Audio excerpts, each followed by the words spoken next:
की 80 सीटों में कैसरगंज पिछले कुछ दिनों काफी चर्चा में रहा है। बीजेपी ने एक तरफ यहां से यौन उत्पीड़न के आरोपी और 6 बार के सांसद बृजभूषण को मैदान में ना उतारकर किसी भी तरह के विवाद से बचने की कोशिश की है।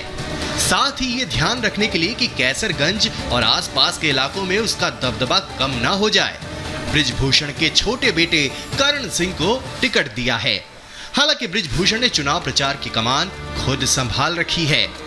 कैसरगंज लोकसभा सीट पर गाड़ियों के लंबे लंबे काफिलों के साथ बृजभूषण शरण और उनके बेटे करण सिंह दोनों एक गांव से दूसरे गांव प्रचार करते जाते दिखाई दे रहे हैं। आपको डबल सांसद मिलेगा, डबल, ना बूढ़ा हुआ हो ना रिटायर हुआ हो। पहले जितना आपके बीच में रहता था उससे दूना आपके बीच में रहूंगा, आपके सुख दुख में साथ रहूंगा। और अब तो मैं छुट्टा कांड हो गया,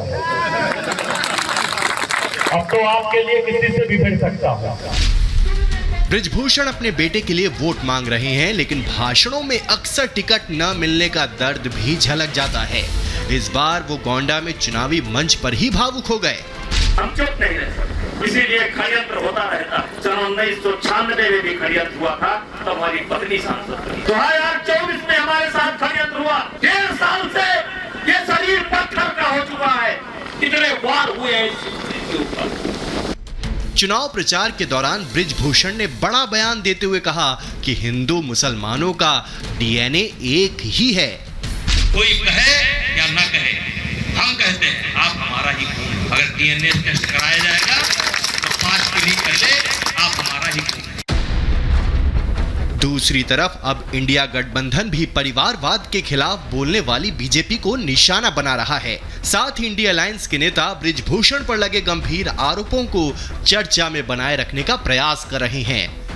करण भूषण राजनीति में नया और युवा चेहरा हैं और नकारात्मक परिस्थिति में चुनाव मैदान में उतरे हैं। वहीं समाजवादी पार्टी ने जातिगत समीकरण को देखते हुए भगत राम मिश्र को टिकट दिया है। यहाँ ब्राह्मण आबादी ज्यादा है और सपा उम्मीदवार भी ब्राह्मण हैं। हालांकि ब्राह्मण यहाँ परंपरागत ढंग से बीजेपी का वोटर हैं। ऐसे में देखना होगा कि भगत राम मिश्र अपने साथ कितना ब्राह्मण वोट जुटा पाते हैं। दिलचस्प तो देखना ये भी रहेगा कि बृजभूषण का दबदबा इस बार भी कायम रहेगा या खत्म हो जाएगा। Bureau report, Republic Bharat. सवाल कई सारे हैं। सबसे बड़ा सवाल यही है, क्या बृजभूषण शरण सिंह का दबदबा इस सीट पर कायम रहेगा? पहले जनता के मुद्दों की बात करेंगे, फिर जानेंगे सियासी समीकरण। भैया क्या नाम है आपका? शिवानंद सिंह। हाँ शिवानंद जी, क्या माहौल चल रहा है इधर? बहुत अच्छा माहौल है, नरेंद्र मोदी जी का माहौल है। 400 पार होने जा रहा है। अच्छा। और माननीय बृजभूषण सिंह के जो सुपुत्र करण भूषण सिंह 33 साल का युवा है, क्षेत्र में काम करेगा, सांसद जी के विकास को आगे बढ़ाएगा और 5 लाख पार जाकर के। ठीक है, 5 लाख। भैया इधर आ जाइए। ये भैया क्या नाम है अपना? हाँ फिरोज भाई, क्या माहौल चल रहा है इधर? हाँ साइकिल चल रही है। साइकिल चल रही है, बिल्कुल। हैट्रिक नहीं लगा पाएंगे? इस बार नहीं लगा पाएंगे। हैट्रिक नहीं लगा पाएंगे। और ये भी कहा जा रहा है कि समाजवादी पार्टी का माहौल चल रहा है। कुछ खास मेहमान लगातार हमारे साथ मौजूद हैं, सीधे उनका रुख करेंगे। डॉक्टर अरविंद जी, सबसे पहला सवाल आपसे। कई सारे मुद्दे, कई सारे विवाद, लेकिन आखिरकार जनता भी कह रही है कि हैट्रिक लगेगी, लेकिन कई लोग कह रहे हैं कि नहीं हो पाएगा ऐसा। नहीं मर्दल जी, मैं नीचे से पकड़िए जी। मैं आपके माध्यम से कहना चाहता हूँ, हाँ। इसमें कोई शक नहीं कि जीत का दबदबा माननीय सांसद जी के बेटे हमारे कैसरगंज के लिए लाने जा रहे हैं, इसमें कोई शक नहीं। तो मुद्दे क्या हैं? जनता के आपने नहीं सुने? बहुत सारे मुद्दे हैं। मुद्दे हैं, हाँ। उन मुद्दों का निराकरण करेगी आने वाली सरकार और नया हमारा प्रत्याशी करण भूषण। अवधेश जी। अरविंद जी ने बता दिया है कि जो मुद्दे हैं कि आने वाली सरकार, मतलब नई सरकार जो आएगी वो समस्या को निदान कराएंगे, सबसे बड़े मुद्दा है। और जो सांसद जी का आप बता रहे हैं दबदबा, हाँ। दबदबा पूरे कैसरगंज से कम हो गया है। अच्छा। दबदबा केवल जनता का है और जनता इस बार उनके दबदबा को खत्म करके जनता दूसरे की दबदबा बना देगी यहाँ पे। दूसरे का दबदबा बन जाएगा। हाँ भैया, क्या नाम है भैया अपना? सिंह साहब, क्या मुद्दे हैं यहाँ के? मुद्दे बहुत है, विकास है, विकास हो भी रहा है। राष्ट्रीय मुद्दे क्या है आप लोगों के? नेशनल स्तर पे तो विकास हो रहा है, प्रदेश स्तर पे हो रहा है। लोकल की बात तो यहाँ की जनता ही बताएगी। अच्छा, आप यहाँ के नहीं है क्या? हम यहाँ के हैं। विकास हो रहा है, विकास बहुत कुछ दिख रहा है। अच्छा, तो देखिए विकास ऐसा हो रहा है कि जनप्रतिनिधि के कान तक बात ही नहीं पहुंचती। कुछ छुटभैया नेता जो मुकदमे लिखवा रहे हैं, उस बीच में जो है ब्रिज नहीं बन पा रहा है। बीच में ब्रिज नहीं बन पा रहा है। क्या नाम है भैया अपना? नाम राकेश कुमार मौर्य। मौर्य साहब, क्या मुद्दे हैं? अरे यहाँ मुद्दे कुछ नहीं है, मोदी है। अच्छा। और ये जो गठबंधन बनाए हैं घोटालाबाजों की, जैसे वो अखिलेश के पास आए थे, वो क्या कहते हैं उनको, केजरीवाल, गुलदस्ता कल भेंट कर रहे थे। अरे वो घोटालाबाज 600 करोड़ का शराब घोटाला कर लिया। स्वाति जी मारी पीटी गई, उनके पार्टी के सांसद। स्वाति मालीवाल का मुद्दा भी उठा हुआ है, इसलिए मैं दुर्ग विजय जी आपके पास आ रहा हूँ। प्रेस कॉन्फ्रेंस होती है, आपके साथ भी आ जाते हैं, दिल्ली में साथ में चुनाव लड़ रहे हैं। स्वाति मालीवाल का मुद्दा चर्चा में, आपने खुद सुना। देखिए, निश्चित रूप से स्वाति मालीवाल हमारे देश की मातृशक्ति के रूप में हैं। हाँ। एक महिला हैं। हाँ। और महिला के साथ जो भी घटना घटी है वो दुर्भाग्यपूर्ण है। कांग्रेस पार्टी ऐसी घटना के लिए किसी को प्रेरित नहीं करती है, ऐसी घटना का विरोध करती है।